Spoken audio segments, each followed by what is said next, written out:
लोग बोलते हैं जीसस क्राइस्ट एक क्रिश्चियन धर्म के संस्थापक हैं। जीसस क्राइस्ट, बाइबल कहती है वो महिमा देने के लिए आया।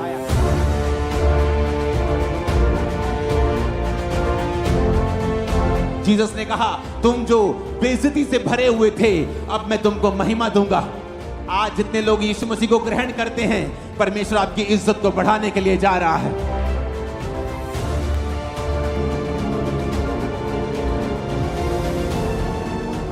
आज पूरी दुनिया में जीसस क्राइस्ट के जन्मदिन को लोग मना रहे हैं। चर्चिस में बैठे हैं, घरों में बैठे हैं, मार्केट्स में घूम रहे हैं, लेकिन क्या उनको मालूम है कि जीसस क्राइस्ट का जन्म क्यों हुआ? सब धर्मगुरु जब पैदा होते हैं उनके जन्मदिन को लोग मनाते हैं। जीसस क्राइस्ट को भी वो उस तरह से समझते हैं और वो बोलते हैं क्रिश्चियन लोगों का जो गुरु है, क्रिश्चियन लोगों का जो परमेश्वर है, उसके जन्मदिन को हम मना रहे हैं। लेकिन क्या उन्हें मालूम है कि क्यों प्रभु यीशु मसीह ने दुनिया में जन्म लिया? वो क्या करने के लिए आया? उसका मकसद क्या था जन्म लेने का? और ये मकसद क्या था आज आपको मैं समझाऊंगा। और मेरा ये विश्वास है कि ये मैसेज जब आज शुरू होगा, ये इस इंडिया के कोने कोने और दुनिया के कोने कोने में 2025 में जाएगा और हजारों लाखों और करोड़ों लोग परमेश्वर को ग्रहण करेंगे। यशायाह 9 उसकी 1 से 7 आयत में लिखा है, तो भी संकट भरा अंधकार जाता रहेगा। पहले तो उसने जबलून और नप्ताली के देशों का अपमान किया, परंतु अंतिम दिनों में ताल की ओर से यरदन के पार की अन्य जाति के गलील को वो महिमा देगा। जो लोग अंधियारे में चल रहे थे उन्होंने बड़ा उजियाला देखा। जो लोग घोर अंधकार से भरे हुए मृत्यु के देश में रहते थे, उन पर ज्योति चमकी। तूने जाति को बढ़ाया, तूने उनको बहुत आनंद दिया। जीसस क्राइस्ट ने कहा तो भी संकट भरा अंधकार जाता रहेगा। ये किसी देश की बात नहीं कर रहा। हाँ, इस वचन में वो एक देश की बात कर रहा है, क्योंकि वचन कहता है परमेश्वर का जब सुसमाचार शुरू हुआ तो जबलून और नप्ताली के देश से हुआ। वचन कहता है उस देश का बहुत अपमान हुआ था, उस देश का बहुत निरादर हुआ था, क्योंकि जब आप परमेश्वर से दूर चले जाते हैं आपका निरादर होता है। लोग बोलते हैं मेरा पति मेरा निरादर करता है बहुत, मेरा पति मेरी इज्जत नहीं करता, मेरी पत्नी मेरे बच्चे मेरी इज्जत नहीं करते, वो मेरा निरादर करते हैं। मेरा समाज मुझे इज्जत नहीं देता, वो मेरा निरादर करता है। आज समाज में निरादर होता है, तू छोटी जाति का है, तू बड़ी जाति का है। लेकिन जब कोई चर्च में आता है, वचन को सुनता है, परमेश्वर को ग्रहण करता है, आज हम सब जातियां एक तरह से एक ही छत के नीचे बिना भेदभाव के बैठी हैं। आपका आदर परमेश्वर कर रहा है। परमेश्वर ने कहा तो भी संकट भरा अंधकार जाता रहेगा। पहले तो उसने जबनूल और नप्ताली के देशों का अपमान किया, परंतु अंतिम दिनों में वो अन्य जाति को गलील को महिमा देगा।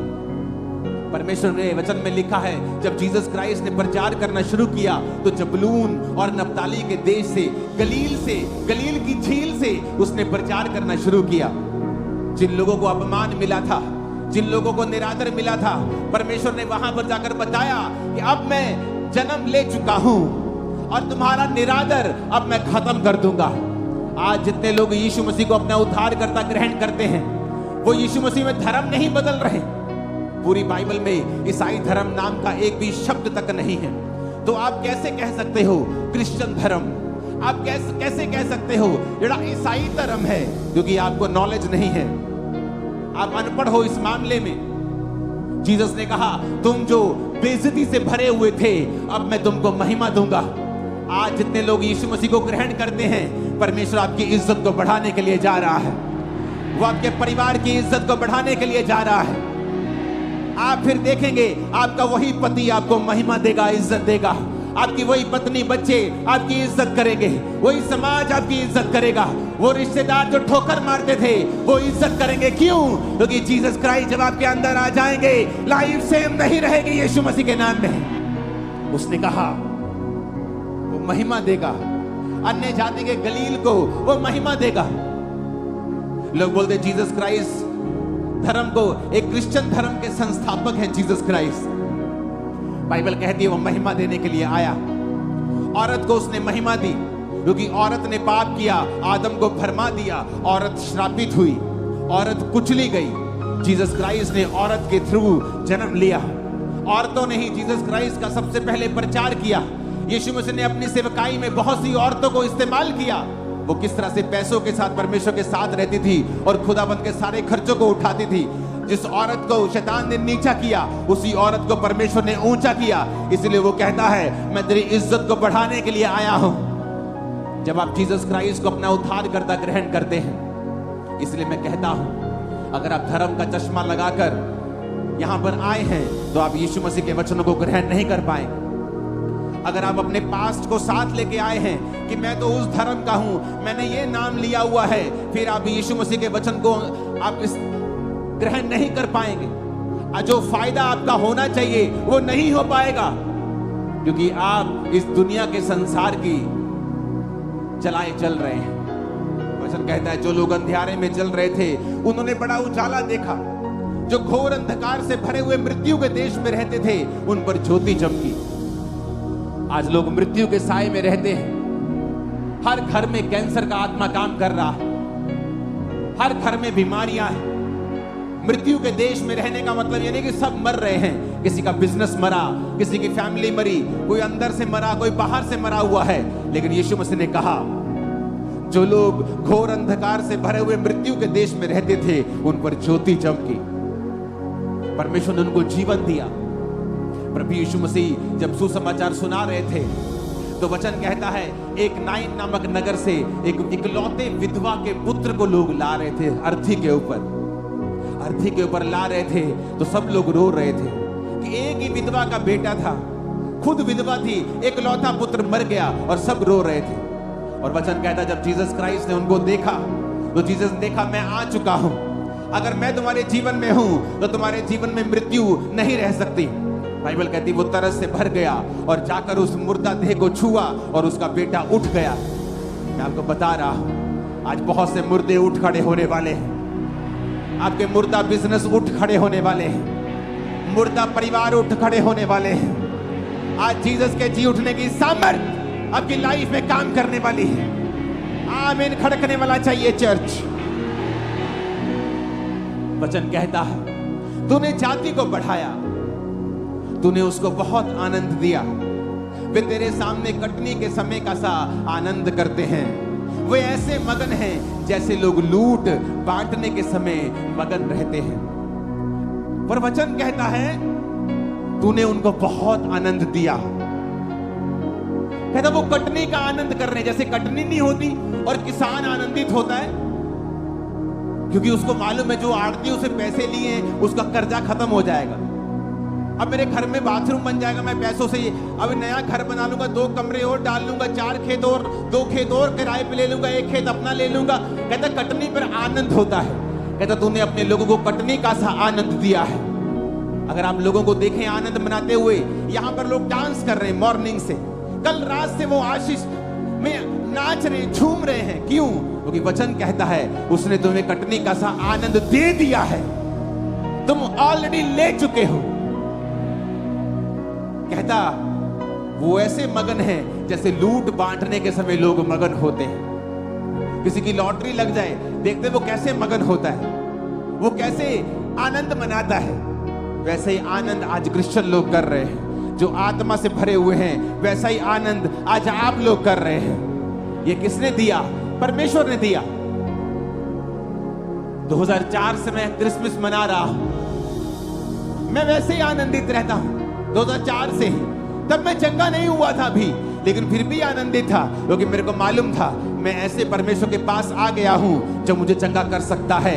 अगर मेरी बीमारियों से मुझे उसने आजाद कर दिया है, मेरे नशों से मुझे आजाद कर दिया है, उस नशे से कोई मुझे आजाद नहीं कर पाया।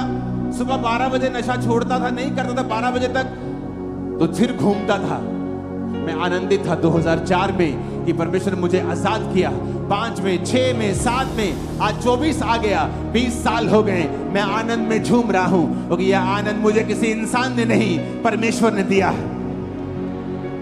किसी इंसान ने दिया होता तो जब वो मुझसे नाराज होता मुझसे छीन लेता। ये तूने मुझे बर्थडे विश नहीं किया, दे मेरा आनंद। तो मेरे कहने में आया नहीं, मेरा आनंद वापस कर दे। लेकिन बाइबल कहती है आनंद तुम्हें परमेश्वर ने दिया है, और यही आनंद वो देने के लिए इस पृथ्वी के ऊपर आया। मैं आपको बता सकता हूं, आज लोग फेक लाइफ जीते हैं, खरबों रुपया होने के बावजूद भी वो खुश नहीं है, आनंदित नहीं है। लेकिन आज देखो आप आनंदित हो, मैं आनंदित हूं, अपनी जिंदगी से अब आप आनंदित हैं, क्योंकि ये आनंद हमें परमेश्वर ने दिया है। उसने कहा तूने जाति को बढ़ाया, तूने उनको बहुत आनंद दिया है। 4 आयत में लिखा, क्योंकि तूने उनकी गर्दन पर के भारी जुए, उनके पहंगे के बांस और उन पर अंधेर करने वालों की लाठी और उन सबों को ऐसा तोड़ दिया है जैसे मिधानियों के दिन में किया था। क्योंकि युद्ध में लड़ने वाले सिपाहियों के जूते और लहू में लथड़े हुए कपड़े सब आग का कोर हो जाएंगे। 6 आयत में लिखा, क्योंकि हमारे लिए एक बालक उत्पन्न हुआ। खींच के हालेलुया बोलो जरा। हमें एक पुत्र दिया गया है, हालेलुया।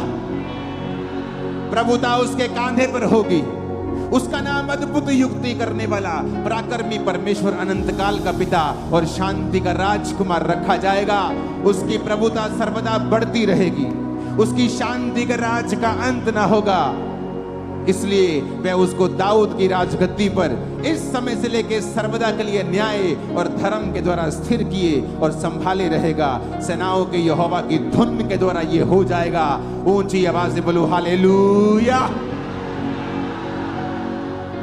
वचन में लिखा है, यशाया 2 और उसकी 4 आयत में कहता है, जाति जाति का न्याय करेगा, देश देश के लोगों के झगड़ों को मिटाएगा। वे अपनी तलवारें पीट कर हल के फाल और अपने भालों को हंसियां बनाएंगे। तब एक जाति दूसरी जाति के विरुद्ध फिर तलवार ना चलाएगी, ना लोग भविष्य में युद्ध की विद्या सीखेंगे। कैसे ये दुनिया आज 400 करोड़ क्रिश्चियन लोगों से भरी हुई है, क्योंकि हमारा परमेश्वर ये सिखाता है कि तुम्हें तलवार चलाने की जरूरत नहीं। कहता भविष्य में तुम तलवार की शिक्षा नहीं सीखोगे। आज कोई आपका विरोध करता है, चर्च कभी नहीं कहती तलवार ले जाओ और उन लोगों के खिलाफ खड़े हो जाओ। इसीलिए हम 400 करोड़ हैं, आज के बाद 401 करोड़ हो जाएंगे। कहता भविष्य में लोग युद्ध की विद्या नहीं सीखेंगे, आत्मा से भरे हुए मिलेंगे। Hallelujah, hallelujah. परमेश्वर का वचन कितना शानदार है, तसल्ली देने वाला है। उसने कहा तुम्हारी गर्दन पर के जुए को वो तोड़ डालेगा, अंधेर करने वाले की लाठी जो तुम पर शैतान की बचती थी दुखों की, वो तोड़ डालेगा। जब सिर पर जुआ होता है, वो औरतों के जो पट्टे उठाकर चलती, कभी उनको देखा है, सिर पर पट्टों की पंड होती है, और जब वो कोई बोलता है कि बहन जी कितना, वो ऐसे आंखों से देखती है कि ठीक है जी, क्योंकि वो ऊंचा नहीं देख सकती, इधर नहीं, गर्दन नहीं घुमा सकती। जीसस ने कहा वो तुम्हारे जुए को तोड़ डालेगा। उसका वचन कहता है जो जुआ तुम्हारे सिर के ऊपर है, जो शैतान ने बीमारी का डाला, गरीबी का डाला, श्रापों का डाला, उसने कहा वो जुआ तुम्हारी गर्दन पर से वो तोड़ देगा। वो लाठी अंधेर करने वालों की जो तुम्हें मारती है, शैतान की लाठी, कि जैसे मैं कुछ अच्छा करने वाला होता हूं मेरे घर में बीमारी आ जाती, जैसे हम अपना घर बनाने लगते हैं कोई एक्सीडेंट हो जाता है, हम कर नहीं पाते, ये लाठी है शैतान की। और परमेश्वर ने कहा हमें एक बालक दिया गया है, जो कोई उस बालक को ग्रहण करेगा कि वो हमारे लिए आया, परमेश्वर उस अंधेर करने वालों की लाठी को तुम्हारे जीवन से तोड़ देगा। वो जुआ जो तुम्हारे सिर के ऊपर है, जो तुम्हें ऊंचा नहीं देखने देता, परमेश्वर कहता मैं उसे तोड़ डालूंगा। आज वो सारे जुए टूट जाएंगे, आज वो सारी लाठियां टूट जाएंगे। यीशु मसीह के नाम में आमीन। ऊंचा चाहिए। Hallelujah, hallelujah. ये वचन जो मैं आपको सुना रहा हूं, ये जीसस क्राइस्ट के जन्म से 700 साल पहले का सुना रहा हूं। अभी तक यीशु मसीह जन्मे भी नहीं थे और ये 700 साल पहले सब बातें यशायाह नबी के द्वारा लिख दी गई थी कि ऐसा ऐसा होगा, एक कुंवारी गर्भवती होगी। यशायाह 11 उसकी 1 से 10 आयत में लिखा है, यीशे के ठूंठ में से एक डाली फूट निकलेगी, उसकी जड़ में से शाखा निकलकर फलवंत होगी। यहोवा का आत्मा बुद्धि समझ का आत्मा, युक्ति पराक्रम का आत्मा, ज्ञान और यहोवा के भय का आत्मा उस पर ठहरा रहेगा। किसकी बात वो कर रहा है? बोलो, जीसस क्राइस्ट की बात हो रही है।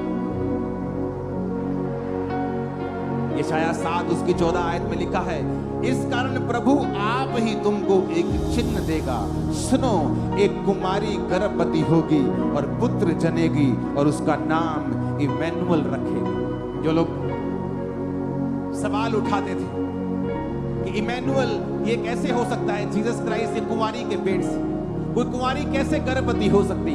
बाइबल कहती है ये यीशु मसीह के जन्म के 700 साल पहले लिखा गया था कि यहोवा तुमको एक चिन्ह देगा कि जो दुनिया का उद्धार करता आएगा धरती के ऊपर, वो संपूर्ण मनुष्य होगा, लेकिन आदमी के बीज से पैदा नहीं होगा। वो संपूर्ण मनुष्य भी होगा और संपूर्ण परमेश्वर भी होगा, लेकिन वो सिर्फ स्त्री के बीज से, स्त्री के वंश से पैदा होगा। इसीलिए परमेश्वर ने आदम और हवा को कहा था, हवा को बोला था कि सांप तेरी एड़ी को डसेगा। उसका वंश जब पैदा होगा वो उसकी एड़ी को, सिर्फ औरत के वंश के बारे में परमेश्वर ने बात की।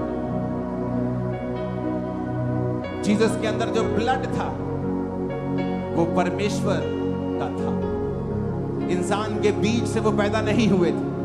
और ये 700 साल पहले लिखा गया था कि देखो परमेश्वर तुमको एक निशानी देगा, एक कुमारी गर्भवती होगी और पुत्र जनेगी। ऊंची आवाज से बोलो हालेलुया। और उसका नाम इमैनुअल रखेगी। एक कुंवारी गर्भवती होगी, उसका नाम इमैनुअल रखेगी। बुद्धि का आत्मा, समझ का आत्मा, पराक्रम का आत्मा, ज्ञान का आत्मा उसके ऊपर होगा। बाइबल ये भी कहती है यहोवा का भय जीसस क्राइस्ट को सुगंध सा भाएगा। वो यीशु मसीह परमेश्वर के भय में चलेगा, अपने लोगों के लिए जान देगा, मारा जाएगा, गाड़ा जाएगा और तीसरे दिन मुर्दों में से जी उठेगा। और बाइबल कहती है दुनिया की हर जाति, इस दुनिया की धरती की हर जाति, हर धर्म के लोग उसको फॉलो करें। एक बड़ी भीड़ उसको फॉलो करेगी। यीशु मसीह तुम्हारे लिए आए, मेरे लिए आए। दुखी रहने का कोई भी कारण अब नहीं है। और सारे दुख आपकी लाइफ से आज यीशु मसीह की इस हजूरी में मैं श्रापित करता और निकालता हूं यीशु मसीह के नाम। आमीन। ऊंचा ये आशीष हमारी है। Hallelujah, hallelujah. परमेश्वर ने कहा भविष्य में वो तलवार फिर नहीं सीखेंगे।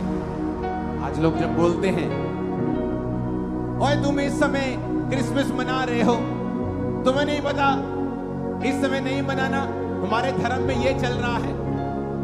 वो तो ये बात हो गई कि किसी व्यक्ति के घर में कोई मर जाए और वो अपने पड़ोसी को जाके बोले कि तू शादी में क्यों डांस कर रहा है, मेरे घर में कोई मर गया, तू रो नहीं सकता। वो बोले भाई मेरे घर में शादी है, मैं कैसे रो सकता हूं। और कोई ऐसा कहे कि शादी वाली बारात किसी घर के सामने से निकल रही हो और उस घर में कोई मरा हुआ, वो आके बोले ए हमारे साथ डांस कर। बोलेगा भाई मैं तेरे साथ डांस नहीं कर सकता, मेरे घर में मौत हुई। तो क्या भला है, रोने वाला अपना काम करे, वो रोता रहे, हंसने वाला हंसता रहे। उसके रोने का समय और है, इसका समय और है, तो दोनों अपना अपना काम करो। तो जीसस ने कहा भविष्य में तलवार की विद्या तुम नहीं सीखोगे। तो हम भी तलवार चलाते कि तू कैसे कह सकता है कि हम परमेश्वर के जन्मदिन को ना मनाएं, जो हजारों सालों से दुनिया मनाती आ रही है। सबसे पुराना यहूदी धर्म है। तुम कैसे रोक सकते हो हमें? लेकिन जीसस ने कहा, लोग तलवारों को पीट पीट कर उन्हें और यंत्र बना लेंगे, क्योंकि उन्हें तलवारों की जरूरत नहीं पड़ेगी।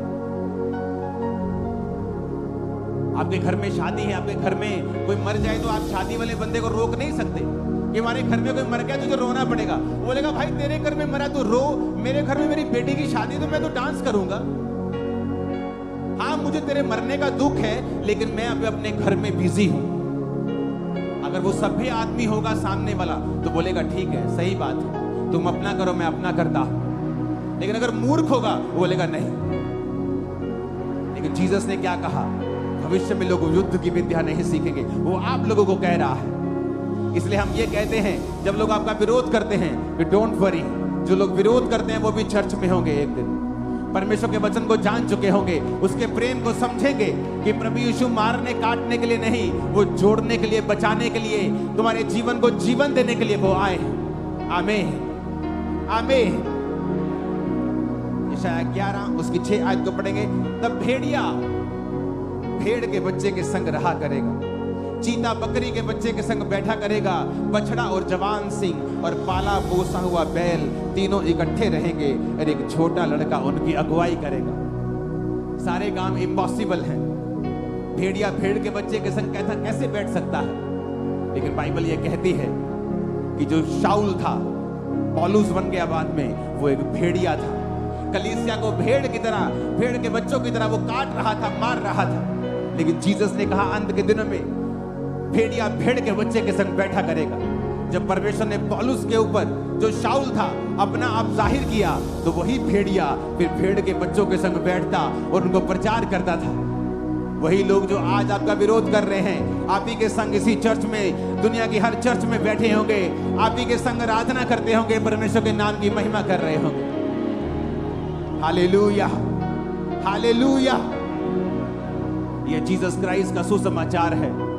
वो बंधनों को तोड़ने के लिए आया, अंधेर की लाठी को तोड़ने के लिए आया, बांस को कहता तोड़ने के लिए आया, तुम्हारे सिर के बोझ को, तुम्हारे जुए को वो तोड़ने के लिए आया, तुम्हें महिमा देने के लिए आया, तुम्हें आदर देने के लिए आया। यशायाह 11 उसकी 4 आयत में लिखा, परंतु वह कंगालों का न्याय धर्म से और पृथ्वी के नम्र लोगों का निर्णय खराई से करने के लिए आया। यीशु मसीह ने कहा, कंगालों को सुसमाचार सुनाओ, अंधों को चंगा करो, बहरों को सुनने की शक्ति दो, मुर्दों को जिलाओ। यह था यीशु मसीह का सुसमाचार, जिसलिए वो धरती के ऊपर आए। और मेरा बिलीव है और मेरी प्रार्थना है कि यीशु मसीह ने जो कुछ आपके लिए किया है, उसके सारे बेनिफिट, वो फाइनेंशियल हो, वो फिजिकल हो, स्पिरिचुअल हो, आप और आपका परिवार उनका फायदा ले सके। मेरी प्रार्थना है, पूरा पूरा फायदा ले सके। मेरी प्रार्थना है, मैंने कहा पूरा पूरा फायदा ले सके। मेरी प्रार्थना है, जीसस क्राइस्ट ने जो हमारे लिए किया है, आप उसका पूरा फायदा ले सके। जब आपको मालूम हो जाएगा कि मुझे अब निराश रहने की जरूरत नहीं, मेरे जुए को उसने तोड़ दिया है, मुझे क्या करना है? सिर्फ जीसस क्राइस्ट के ऊपर बिलीव करना है, यीशु मसीह के ऊपर विश्वास करना है, उसे अपना उद्धारकर्ता ग्रहण करना है, बपतिस्मा लेना है। आज क्रिसमस पर बपतिस्मे होंगे, मैं आपको बैप्टाइज करूंगा यीशु मसीह के नाम में, और आप समझ जाएंगे इस वचन को, जो वचन बाइबल में लिखा है कि जो विश्वास करेगा और बपतिस्मा लेगा उसका उद्धार होगा। वो किस उद्धार की बात कर रहा है? क्योंकि इस दुनिया में जब आप उद्धार शब्द को सुनते हैं, आपको लगता है ये कोई स्पिरिचुअल बात हो रही है। लेकिन जीसस क्राइस्ट ने अगर आपके शरीर को बनाया है, तो वो सिर्फ आत्मा की बातें आपसे नहीं करता। पतरस ने कहा, परमेश्वर हम सब कुछ छोड़ के तेरे पीछे हो गए। जीसस ने कहा, ऐसा एक भी नहीं है जिसने खेतों को, पैसों को, फैमिली को, बाल बच्चों को मेरे लिए छोड़ दिया हो और इस समय 100 गुना ना पाए और परलोक में अनंत जीवन। कि जो कुछ तुमने छोड़ा है तुम 100 गुना पाओगे और तुम साथ में परलोक में अनंत जीवन भी पाओगे। तो जीसस ने सिर्फ आत्मा की बात नहीं की, जब परमेश्वर ने अब्राहम को कहा कि तू अब्राहम की आशीष तेरे को मिलेगी, तो अब्राहम की आशीषें सिर्फ आत्मिक नहीं थी, शारीरिक भी थी और आत्मिक भी थी। आज आप सिर्फ जब परमेश्वर को ग्रहण करते हैं, उद्धार सिर्फ आत्मा का नहीं होता, वो आपके शरीर का उद्धार करता है, परिवार का उद्धार करता है, मन का उद्धार करता है, दिमाग का भी उद्धार करता है, सोचों का उद्धार करता है, फैमिली का, नेशंस का, देशों का, मोहल्लों का उद्धार करता है। उसका उद्धार बहुत बड़ा है। हालेलुया। जब आप जीसस क्राइस्ट को आज ग्रहण करते हैं, जब आप उसको अपना जीवन देते हैं, वो उद्धार आपके चारों दिशाओं में आप उसे अपने जीवन में आता हुआ देखेंगे। मेरी प्रार्थना है 2025 में आप अपनी लाइफ के बिगेस्ट गवाही को देंगे, और ये गवाही इतनी बड़ी होगी, आपके रिश्तेदार उसे सुनने के लिए जरूर आने वाले हैं। आमीन खड़कने वाला चाहिए चर्च। Hallelujah, hallelujah. अपने पड़ोसी को बोलो, क्या जीसस तेरी जिंदगी में है? ऊंची आवाज में बार बार पूछो जरा। बोलो अगर नहीं है तो आज उसे ग्रहण कर ले और बपतिस्मा ले ले। मैं आपको बता रहा, खुशी, आनंद, लाइफ की आशीषें खुदा के हाथ में नहीं है, आपके हाथ में। खुदा के हाथ में नहीं है, खुदा के हाथ में थी, लेकिन जब जीसस आए वो आपके हाथ में दे गए। कहते अगर तू विश्वास करेगा तो उद्धार को देखेगा। उस औरत को बोला जिसका भाई मर गया, अगर तू विश्वास करेगी तो खुदा की महिमा को देखेगी। कहती है कि भाई था, हम लुट गए प्रभु। मरियम, मार्था, हम लुट गए।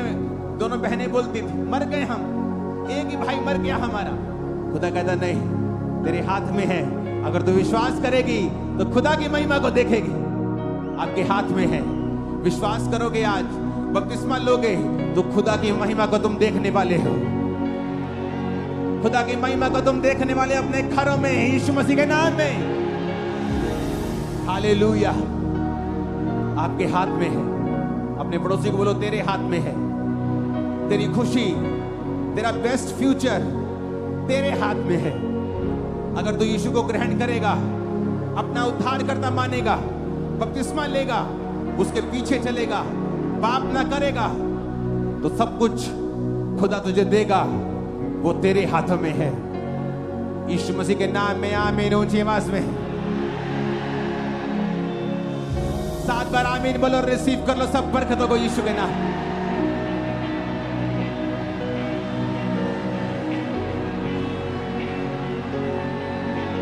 Hallelujah, hallelujah.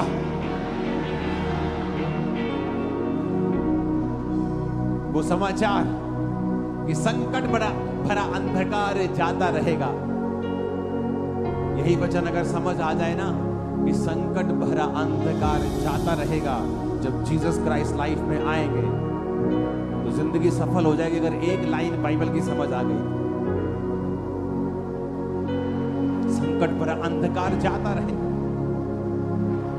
संकट जो कि फैमिली डेथ हो रही, संकट जो कि कर्जा बढ़ गया है, संकट जो कि कैंसर बढ़ रहा है, फैल रहा है, यीशु ने कहा संकट भरा अंधकार जाता रहेगा। वो जाता रहेगा। जिन देशों ने अपमान सहा, उन देशों को परमेश्वर महिमा देगा। महिमा पाने के लिए तैयार हो?